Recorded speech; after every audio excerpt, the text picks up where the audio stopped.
her daddy Mac. Dan's 30 years got our way, trading life and markets every day. Rusty's chained to the mines, digging deep day by day. But when Option Omega releases new features, he's free to come out and play. Option Omega, you're trading home, where every move makes you feel less alone.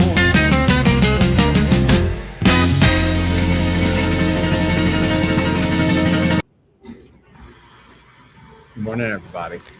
Good morning. As How's everybody doing? Yeah. Matt pointed out this morning, it sounds like I'm at a Mexican restaurant this morning.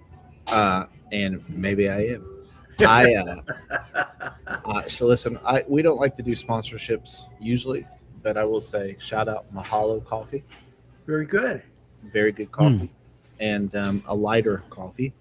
And I just told them I made a business decision this morning. I had to get out of the house because I don't like 8-degree weather, and I needed to get out. So, Dan, I know you're in the other side of Knoxville. How's West Knoxville holding up for us? It's good. I mean, in the basement here, I was contemplating putting gloves on, but that would be too wimpy since I got the heat on, to wear that. But I definitely noticed the change, the mentality change. In Chicago, this would be another day at the beach, right? I mean, the cold weather, you put your warm clothes on, you go out.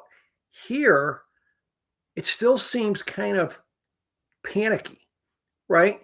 Now, I get it. You're concerned. Troy, tell me, you've been in Knoxville a lot longer than I have, but I get it, the elevation. There doesn't seem like a lot of ice. So at this point, it seems more of a cold thing, but people are kind of like, there's this nervousness. But I noticed who was out today, like at the breakfast spot, the older people.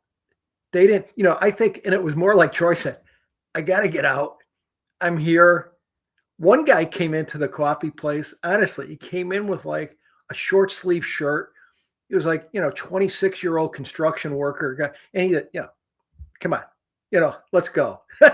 It's like, I used to always love as a Bears football fan or I think any football team in cold weather like Buffalo or Indiana or one of those, there's nothing that a fan likes as long as you're in the house watching them and you have the heat, especially the linemen. The linemen, it's just kind of a macho shorts, it could be in bare weather. It could be below zero. It's just that macho short sleeve. Now, what they don't tell you is the minute they're done with their 4 or 5 downs, they're sprinting into the heat tent on the sidelines. But at least for the cameras, am I right? For about 5 plays, short sleeve shirt, it's just, you love to see that. You love to America's heroes. Yeah, America's heroes. I mean, so it's cold. It's 12 degrees. Matt, Indy check. How we doing? It is so our high today is 16. It's negative lows. It's cold. And it's not, the thing is, it's not supposed to get above freezing for 2 weeks at any point in time. So that's not great. But we're dealing with it. Thank God the heat's working. I have humidifiers going all the time in the house, still not enough, but we're doing what we can. So it makes me think of warm things, makes me think of Texas, Florida. Troy, do they have breakfast tacos at the place you're at? Hey, what's the menu like, Troy? Makes me think of breakfast tacos. Yeah. Like, wait, are breakfast tacos, do they exist in Knoxville? You guys go. It's getting a good check. Matt. I'm just saying. You go for yourself here, okay? Talk to me. So, Dan. Yes. You spent a lot of time in Chicago up north. Yeah. I spent not a lot of time, but a decent amount of time down south. I have family in Texas, roots in Texas, Well, in the industry I worked in, headquartered in Texas. And have you ever experienced, I know somebody in the chat has, the breakfast tacos in Texas? In Texas? Yes. No. Okay. Houston specifically, but all over Texas, there is this epidemic of incredible awesomeness in gas stations, where a lot of the gas stations will have a kitchen in the gas station and they will make tacos. Now they'll make them all day. Like they'll have lunch and stuff too, but the breakfast tacos are an institution. And I make breakfast tacos, but it's not like those breakfast tacos. And this cold weather's just got me thinking. Listen, I've been breakfast eating. tacos. I've What's the support? breakfast burritos. You can do sausage, bacon, or chorizo. So you can do a little bit of a breakfast taco. I will say there's a gas station like 20 seconds from my house. That's like a country market. It's more like, because we live out in the country a little bit, it's more like a country market. And so, but I asked them one night, I mean, I've lived in my house for 10 years. I asked them one night, I said, I drove by, just came in. I said, do you guys do breakfast? They said, yeah. I said, what do you guys have? He said, literally anything you want us to cook. Wow. Like, we'll cook you anything.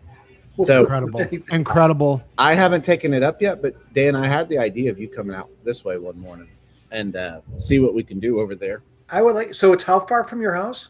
20 seconds. I mean, you've never been there. No, listen, kids are tough. You kind of pass it every day. You don't think through it. So I should have. I was an idiot, and I repent. But I mean, you know what's not tough though?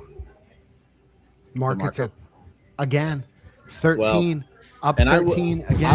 I want to take responsibility here for a second. So Friday, I said, I think Iran's gonna bomb during the weekend. But if I learn one thing from friends and family, you can claim victory months after something happens. Oh, absolutely. You're not out of. You haven't lost yet. It's just it hasn't happened yet. I like the thinking. And then 2, I did predict yesterday that last night they would disclose that aliens are real.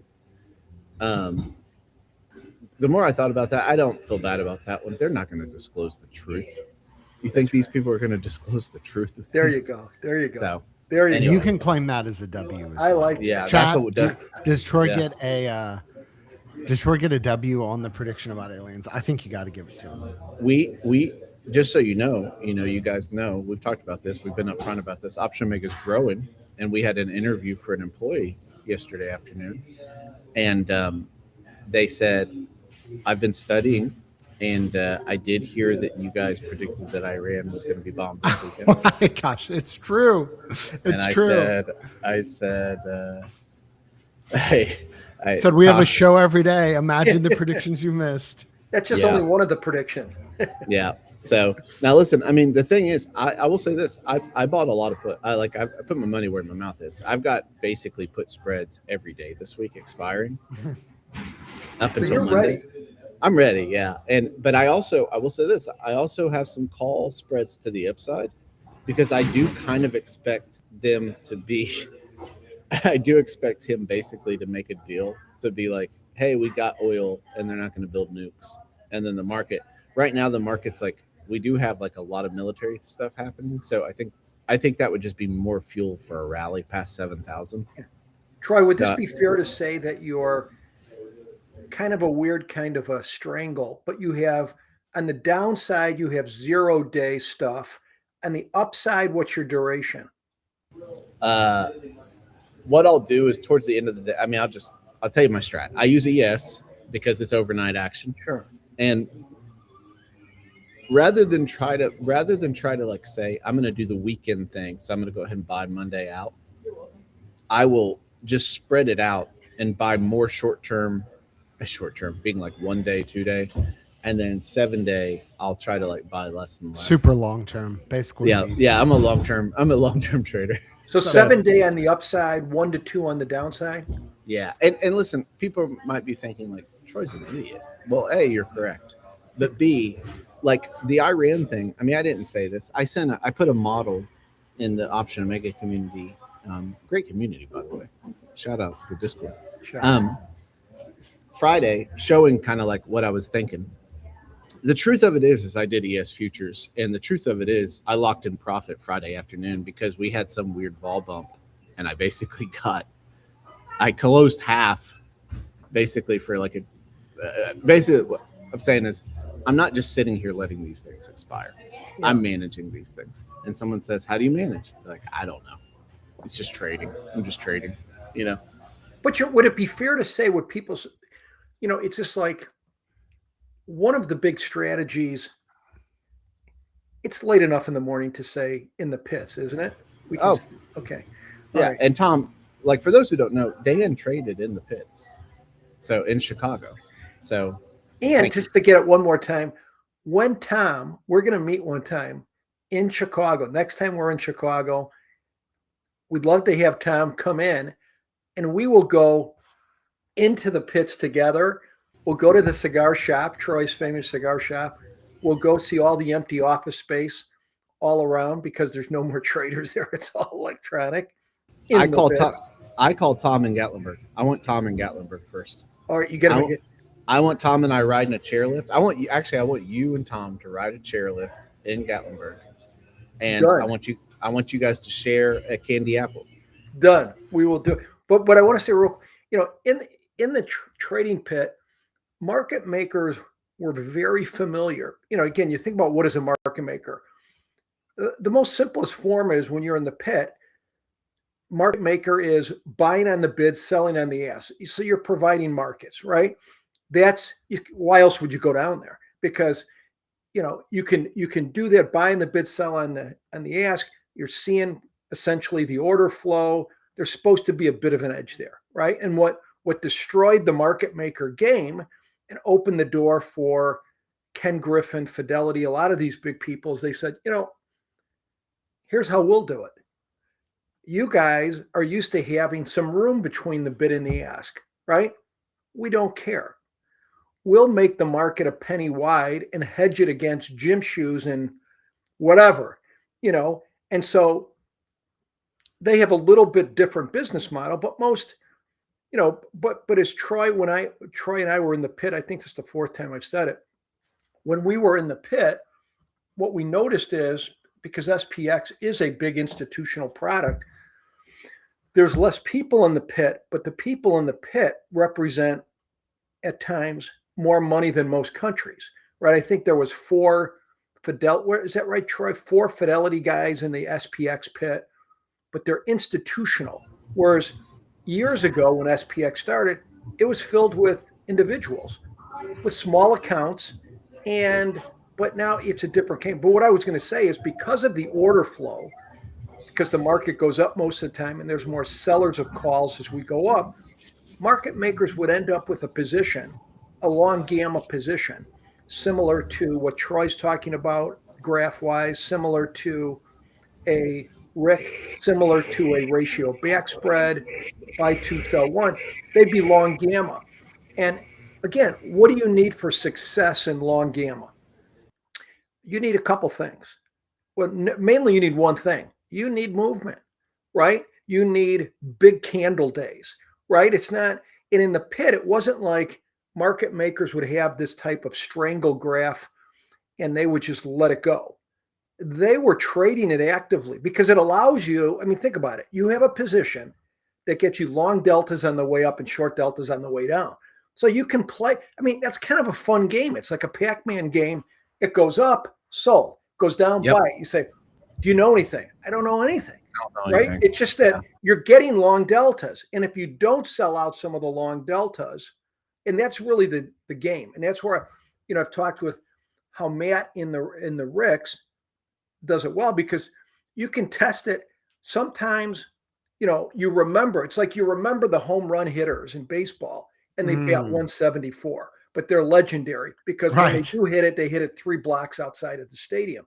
And so the thing in the pits is, you remember, you know what, we went up, I was long deltas, I sold it at $90 to get sold out my long deltas, and we dropped $2 and I bought it back and I scalped. We call it pay for your theta, pay for your negative theta. But as Matt's proved with the back testing, is that a lot of times when you sell it up at 99, the reality is it might go to 103. And if you would have left your long deltas alone, as Marlon Brando says, you could have been a contender. So you remember as market makers the great 1 or 2 days when you scalped, but a lot of times things just keep going up. And if you would have left the stinking deltas along, waited and sold out, you'd be up huge. So I think it's that what Troy's doing to me seems very normal in this market. We have volatility, we have some movement. This week you have catalysts on the board. And even if we don't get Iran, Troy, right, you're going to get some movement, right? Where you can, especially on the upside, you can sell out. So it's not like at the end of the week, you're destroyed. You're paying for your theta. Would that be fair? Troy, let you trying. I'm trying to. I mean, to the point of the baseball analogy, like the guy who he's batting 170, but he's known for his things. I mean, that's me with washing dishes, to be honest. Oh man, how about loading the dishwasher? Wow. Yeah, I don't. It doesn't happen a lot, but I've got my own Topps cards for when I do. Just in my back pocket. So anyway, listen. You got a back test. Hey, also, Troy, somebody was chopping it up with me this morning. Easy for me to say on the OO Discord, putting in some early morning work, and they were asking about a back test and my opinion on the settings and whatever. And it's a great discussion, pretty nuanced discussion actually. And I finished and I realized, you know what? We have a whole show on this called Fix My Back Test. And it's today, Troy. We have what's going on? Yeah, we're going to be looking at least 2 to 3 back tests. And those who don't know, I mean, Mark's a machine. So Mark just kind of jumps on. And last week was fun. Mark took it to the woodshed a little bit. And, there's some patterns that you can find. The thing about Fix My Back Test is go into it not thinking they're going to fix my back test as much as they're going to make me a better back tester. And if you do that, you'll come out really, really happy each week. Navigation, we're going to be talking about FOMC. And then the 3:30 show, this is a big one today because we had one of our strategies woodshedded. Well, it woodshedded, and it did the thing that we talked about at the beginning, which is it hit a trigger basically. And so we're not going to trade it. And I'm going to be honest with you guys, because this is the morning show and this is the friends here. I could not be more happy. This was your plan though, right? Yeah. I'm so excited that, listen, it's a great chance. It's a good learning lesson for you to immediately lose when you start a small account challenge, and that we did. And so we know how to size trades. And we've learned from this. Hopefully, if you were trading with us, you've learned from this too. This was a good lesson. If you have 5,000, don't risk $300 a trade. So here we go. So we'll be talking about the next steps after that today, and we'll be talking about a time change because there's even more stuff in the works at OO. But anyway, I digress. So that's a heavy day. That's just Tuesday. Dan's coming in Monday, Wednesday, Friday, just teaching the troops how to march. Teaching the troops how to get the gun up.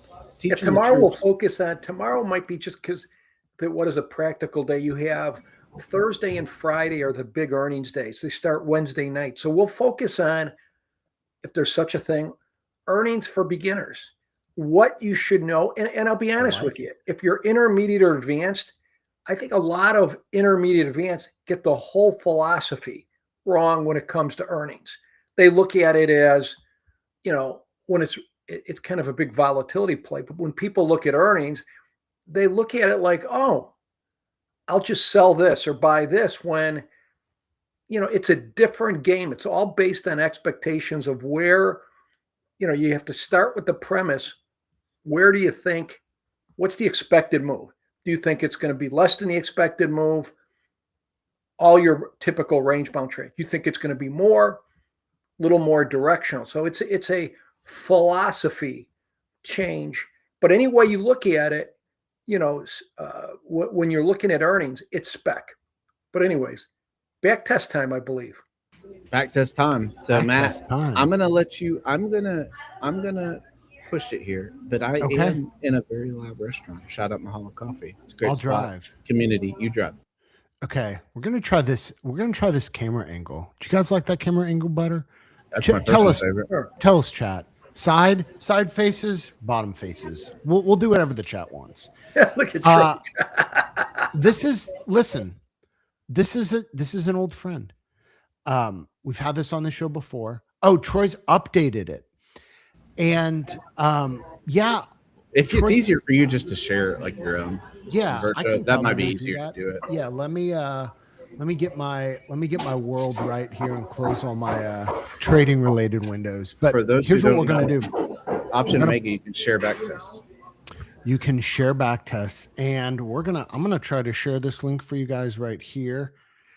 And the chat likes the side better. So give me a second, guys. Here's the back test.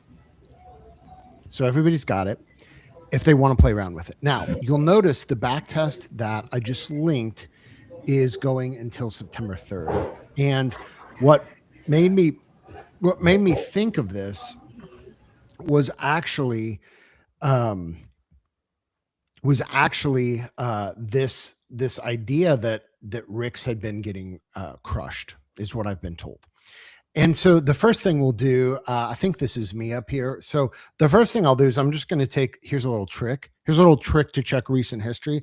If you want to look and see how backtest is done since the last time you did it, you just Control-C, Control-V, or Command if you're on iOS, and then punch in that last date. And before I could even explain it, the backtest is done. And so listen, this thing's been okay. I think it's been okay. If we run it back since dailies, I think it's still been okay. And here's the thing.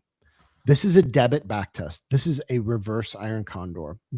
We've shared a variation of this test more times, and more snowflakes fell in Northeast Ohio than this test. I mean, there's so many variations. It's unbelievable. And if you look at it, it's been a decent little curve. We can log it here. Now this is allocating 2.5% of the portfolio, and that's not a scientific anything. That's just consistent with what we've shared before. So it's a good practice to up that. So if you want to like really do it, you could up that to like, let's do it at 10%, and we'll get a little bit more extreme maybe graph here. And what you can see about this is this test can go to zero. I'm not going to spend a ton of time explaining Rick's because we have a ton on it. But guys, how do you feel about this recent performance? 65% win percentage. Yeah. That seems pretty stinking good for a Pretty negative decent. theta trade. Yeah, pretty decent. And it's really simple. So this is a simple test if you're automating, I would say. It's a little bit trickier if you were doing it manually, but you could still do it manually. You're just looking for the VIX overnight move. Reminder, that's VIX when it opens, so after 9:32 to its previous close at 4:15, which is what we're really wanting to measure. And then you got to have an intraday VIX move down. Now, here's what's interesting. For a long time, a lot of these back tests didn't have the intraday move. So let's look at this without the intraday move. So just the overnight. How does it do with just the overnight as a signal, which is an even simpler back test? And I could take off the floating time entry without the intraday move, but we'll leave it on. And here's what you see. That was a really good signal for a couple of years. But last year, it needed more of a signal, and I don't know why that is. Could it be the up market? Sure. Could it be just the fact that? Well, I mean, 23 mostly going up. Yeah, but we went up all three of these years. 23, 24, and 20. Could it be the presidency? That's my guess. But don't you think it? But that extra vol, you're basically saying don't enter till, because you correct me if I'm wrong on this. The first trigger is at the opening, VIX down, even a penny. That's right. Right. So overnight. But then you're saying we need more. We need more. Well, how do you get more? The market's got to go up. So you're waiting. Instead of doing it at the open, you're waiting till the market's gone up more, right? Or no? Yes, I would say though, but the market went up 23, 24, and 25. So you're right, but it still went up in 25. I think the most interesting theory in chat, let us know what you think, is you could draw a big red line right here and say Trump. Presidential change, regime change. Was there a regime change in the presidency that had an, But isn't it a crazy state? I mean, I get it. And it is a crazy statement. Yes. I get it. Here's but the you losing can't one. tie it to volatility or something specific. It's almost like it means nothing, right? I mean, it's true, but Yeah. you have to look under the hood of the car and say, okay, but what happened with the Trump thing? What did it do did it change the vol structure? I mean, think about it. It all comes back, it's like the saying, show me the money, and that's where the problem is. And any trade, right? The solution is one of two. I mean, you can only lose money one of two. You can't lose money 14 different ways. That's right, Dan. Price, volatility, Yep. Period. And I mean, obviously on this trade, there's negative theta. So what did the Trump thing, what did it do to this thing? If it didn't do anything, well, then I could say instead of Trump, it was the Bears not winning the Super Bowl, right? That had just as much an influence. I'm just saying it's right. I mean, when you look at these things, I mean, I'm realist. When you look at these things with Trump, it did, right? That's when a lot of these things triggered, like Steve Navigation. So, things did change. But I'm just trying to say under the hood of the car, what happened? Something had to happen. Do you agree? I mean, what have you found have you noticed in the data, Matt or Troy, anything a little more specific than just Trump? No, I mean, not first glance. I mean, the thing that's interesting, but you're right, Dan. I mean, there's always, it can't just be like Trump, I think can you run it, Matt, just to 2024, just the year 24? Or sorry, not 24, 25 last year. Sure. Do you want to run it? That. Which version do you want? It doesn't matter. All right. So we'll just run it the last year and we can run it both ways. And then got a few interesting things in the chat to talk about too. So this is running it in the last year with kind of the test as it stands now, with having multiple 2 entry triggers. And we don't do it Mondays, by the way. I'll just do that. I'm just kidding. That's any trade you look at that's like a 10 mar, I'll just do that one. Well, so this is an interesting, two interesting comments. Number one, I think it's the percentage SPX higher, bigger dollar movement needed. So, percentage does scale with SPX, but percentage doesn't take into account vol. And so that's actually related to this excellent comment right here. And so I'm going to show you a little trick I like to use. We're going to run this back since dailies. And he said, have added a max premium of $15. So great comment. So here's what I like to do. Now, what we can do is add a max premium of $15. But what you can also do is add, let's say, a minimum exit premium of $15 or minimum entry premium, excuse me. So what does adding a minimum entry premium do? That's going to allow us to see this simple thing. How does this backtest do when it's more expensive? So this is a way of taking into account vol. Doug, it is already shared, a couple up, 3 comments up. You can see the link while this runs. So what we're doing now is we're only going to run this backtest when it's expensive.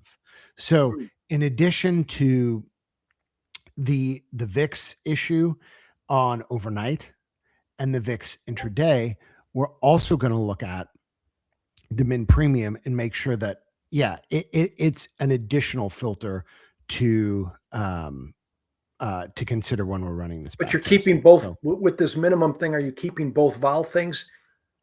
So you're saying one, you want the vol higher, the minimum thing 15 or whatever, but you still have the 2 vol things going down, right? Aren't those kind of opposing forces? Well, what you're just saying is if all the conditions are met, do I still want to take a back test that I know is going to be a certain amount of money or not? So because we don't have a min VIX or a max VIX, this backtest could be really cheap or really expensive. Oh, right. Right. And so what we're doing now is we're taking it and saying, okay, well, if it's really expensive, we'll see how well it runs. And then that's not putting a VIX range on it, but it is taking into account vol to a degree, which I think goes back to the original question. We had a comment on the chat earlier from Tom. Hang on, let me find this because this was a good one. This comment right here. The cost, it could be that intraday VIX down means the cost of debit spreads went down. That's exactly right. That's kind of the theory of the whole idea of having multiple things, because for years it worked fine just to have an overnight signal is the only signal.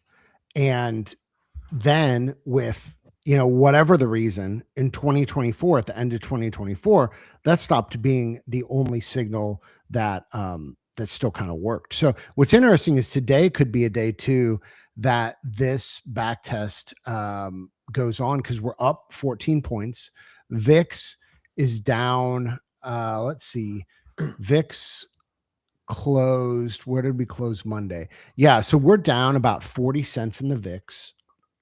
So depending on what happens today, we're probably going to open around 69, 65, something like that. So yeah, I mean, I totally forgot about this back test, by the way. Hang on. Oh yeah, so with the minimum. Let me switch back to it. Sure. When I'll fall on Yappuccino. Here is the back test when the trade is expensive. So that is a great call out. That was from Rigoberto. So thank you, chat. Yes, that when this is expensive, its expectancy is a lot lower. What's interesting is it still wins. It still wins, a decent amount of time, which is kind of shocking. But what you have, and I guarantee, yes, what you have is your win-loss, your risk reward is totally different, because these are winners. You're winning 60 cents, like not great. One of the questions, can you explain the difference between VIX and VAL? I don't know, and I could be just not waking up yet, but I don't know what VAL means in that context. Do you guys know what he's talking about? What's the word? What's the question? Can you explain difference between VIX and VAL? VAL? No. I don't even know what VAL is. I know what Vail is. It's a mining company in South America, but I don't know what VAL is. Okay, speaking of real quick, I just want to say this, okay? Are you about to talk about mining companies in South America? You're starting to get to my lane, Troy. I know. I'm about to be activated. You're in my lane. I never really did much with. I did junior gold miners like 10 years ago. Played with that a little bit, but I never done stuff. And so I've said this before. I have a little bitty baby abandoned retirement account, and I tried to.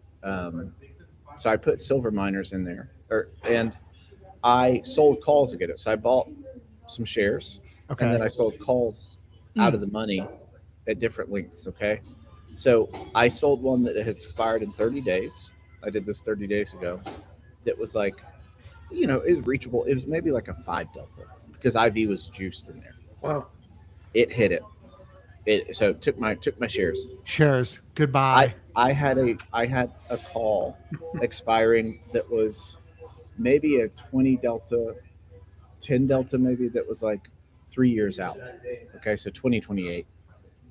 It's past it already. No, did it? So, yeah, so they're just calling my shares. Goodbye. I know. Goodbye. Yeah, but goodbye, my friend. It's insane. Listen, this is crazy. Insane. I mean, I was talking to somebody who's part of the O community, just having a side discussion, and I was just being honest with him. And he may be watching right now. And I said, I was talking about a mining stock I owned, and he's like, "What is that?" And I'm like, "Well, it went from this price to this price." I'm like, "How do you know when to hold? How do you know when to sell?" And this is why I love mechanical trading, because I can have rules with my options.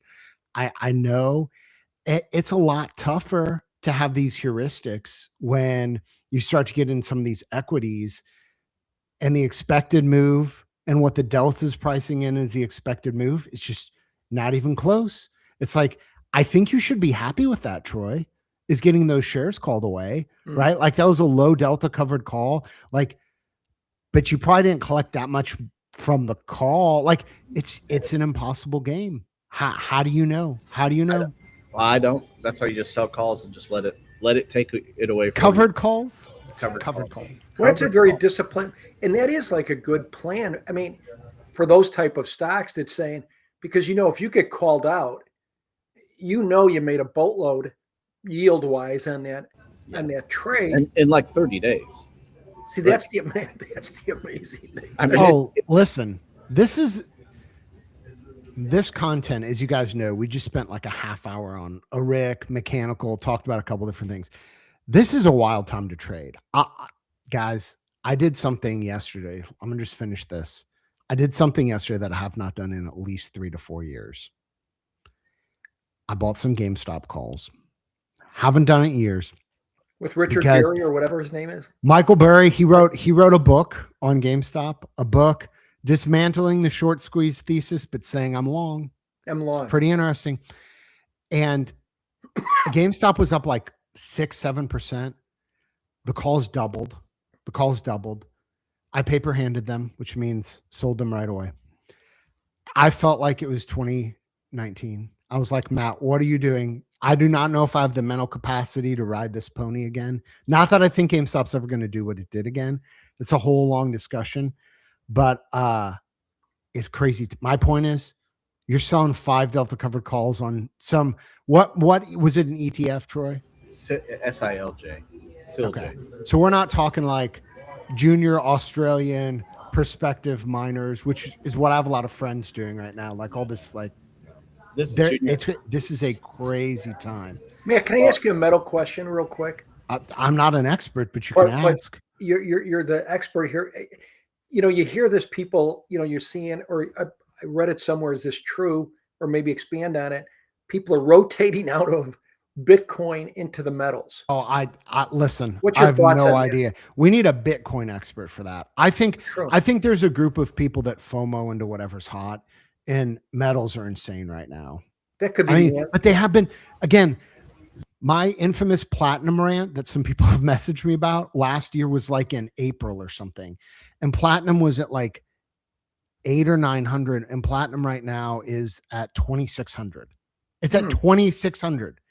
And in April, it was like, again, it was 800 or 900 or something. Like, I mean, real quick, that's crazy. We're gonna end up having to do a metal show on Tuesdays. We're gonna have to find some experts. Yeah. Also, so basically, to close this out, I love you guys so much, and I think we should answer that question. What is the difference in vol and VIX? And then VIX is the calculation for out of the money puts in SPX at different durations, but usually 30 days out. Yeah. Yes. So that's the vol can mean a lot of different things. So when people say vol's high, that could be the implied volatility of options is high. That could be VIX is high.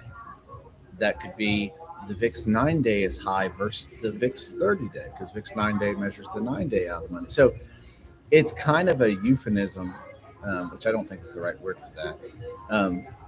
I think it's like a euthanasia type situation where it's like vol. Just the words out there.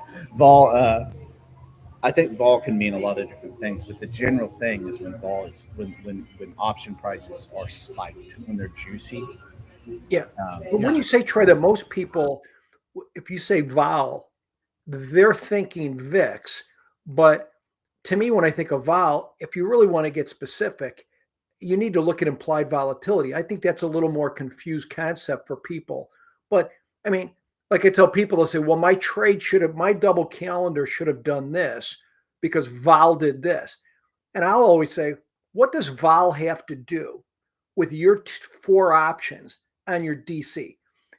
I mean, there is some relation, but it could be totally the opposite. In other words, you're dealing with 4 implied volatilities on your 4 options with those specific durations. And I think that's where people need to go is, if you really want to understand vol on your trade, let's call it a double calendar, write down the implied volatility of each of the 4 options when you start and compare them on a daily basis, because that's your reality. I think it's a lazy man's way of doing it, just saying, here's my DC, vol went up, I made money. Vol went down, it's just one of the 2 things. But dial in on that implied volatility of your option. I think that's more of a learning thing. Anyway, that's the way to look at it. Listen, here's the thing, guys. We have about an hour more of talking in us. We want to keep going. The bell's going to ring in 4 minutes. I got to show this. I got to show this to the chat, though. I had it up a second ago. This is the back test with a max premium of 15. Okay. I think it had, we've run 87 versions of this, but I think this one has had a higher MAR, has the highest MAR. So there's that. So thank you, chat, for a spirited thing. Also 3 truths from Rob and Maria. Guys, if you don't know, I'm going to just plug our friends, Rob and Maria. They have a YouTube channel. They're doing some really amazing stuff. Please check out their YouTube channel. They have multiple challenges going, they're very interactive, multiple trade styles. They talk through a lot of different stuff. I just want to give them a shout out. So shout out to you guys. Vol is like being in the South and asking, do you want a Coke? We have Dr. Pepper, 7-Up, Fanta, Coca-Cola. That's exactly right. Coke does not mean Coca-Cola in Tennessee. Was that a comment? Listen, the kitchen agrees with me. Did you hear that noise? They love this comment. Detective, frame it, put it in the Louvre. That is such a great way of explaining. Yes. Like unironically, guys, is there a better way to explain vol than that? You have to know the South, I guess, a little bit. I think that's pretty good. And then final 2 things before we go. We clearly need to have an option to make a metal show where Dan and Matt and I just go through, Matt led by Matt, obviously, just go through the hundreds of ETFs of metal companies. 2, and more importantly, I just got to tell a joke because I get real happy when I make funny jokes that I like, even though I really fix their joke. We were on a call yesterday, and everybody in this company apparently loves Star Wars except for me. So they just went on a bender for like 4 or 5 minutes about Star Wars. So I just light work. I messaged Matt and Rusty. I was like, sounds like we need to have a new option to make a Virgin show that you guys could do every week. So anyway, love making fun of nerds. Maybe I should bring out the comic book where I got a letter published at like 14 years old in the back. I'd love to see that. Come on. I've got it. It's in my basement. Dark Horse Comics. I've got it. I found a mistake. I told them about a mistake they made in one of their issues. And then I told them about another mistake, and they're like, actually, you're wrong about the second one. And they were right. But it goes deep. The lore goes deep. Listen, I'm kind of a jock, as you can tell. So anyway, false. All right. I'll see you guys soon. Have a great day. Reminder, Troy's going to be yapping all day long on OO. So come keep him company. All 3 shows are fantastic. They're all very different. He's going to be eating a breakfast burrito at all of them. And it's going to be fantastic. And Dan's back tomorrow. I'm going at 11. So hard.